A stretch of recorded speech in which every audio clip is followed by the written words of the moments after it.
Assalamualaikum warahmatullahi wabarakatuh. Perkenalkan, nama saya Kasful Anwar dan rekan saya. Nama saya Muhammad Ramadhani. Di sini kami dari kelompok 18 ingin membahas tentang fenomena krisis moneter yang terjadi di Indonesia dan di dunia. Sebelum kita membahas apa itu fenomena krisis moneter yang ada di Indonesia dan di dunia, alangkah baiknya kita mengetahui apa itu krisis moneter yang akan dijelaskan oleh rekan saya.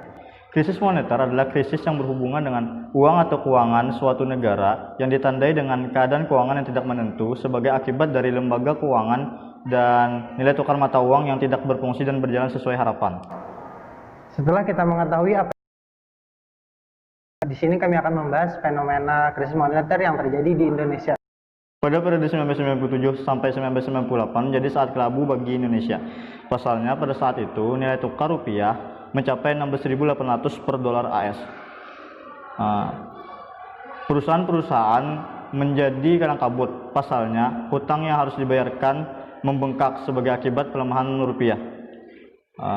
Akibat banyak perusahaan yang kolaps, lembaga perbankan pun mulai merugi.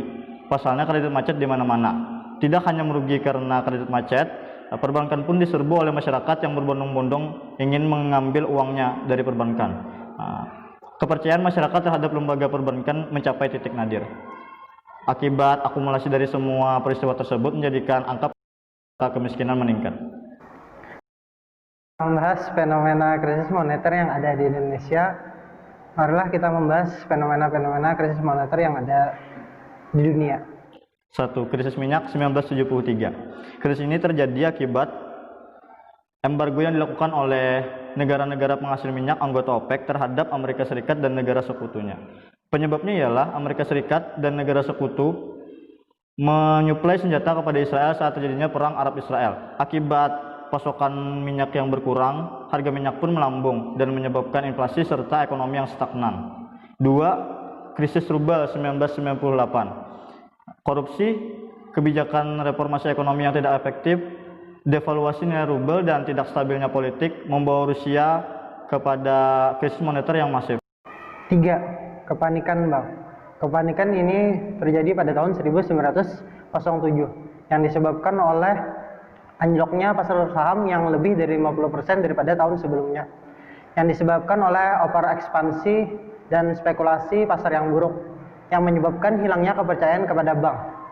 Pada Februari 1908, Kongres menyetujui Undang-Undang Aldrich-Vreeland Act dan membentuk Komisi Moneter Nasional untuk menanggulangi kepanikan yang akan terjadi di masa yang akan datang. 4. Dekade yang hilang di Jepang pada tahun 1990 sampai 2000. Gelembung aset yang terjadi di Jepang pada tahun 1991 menyebabkan perekonomian rendah dan berkepanjangan hingga pada tahun 2000. Adapun penyebabnya disebabkan oleh spekulasi yang tidak sehat, nilai angka kredit yang tinggi, nilai bunga yang rendah.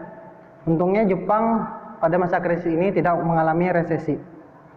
5. Krisis finansial yang terjadi di Amerika pada tahun 2007 sampai 2008. Krisis ini memicu resesi yang hebat yang dipicu oleh gagalnya para debitur membayar kredit KPR atau yang disebut kredit pemilik rumah, yang menyebabkan banyaknya lembaga keuangan masa krisis ini. Banyak lagi fenomena krisis moneter yang tidak kami sebutkan di sini. Di sini kami hanya menyebutkan sedikit. Sekian, terima kasih. Setelah hilap mohon maaf. Wassalamualaikum warahmatullahi wabarakatuh.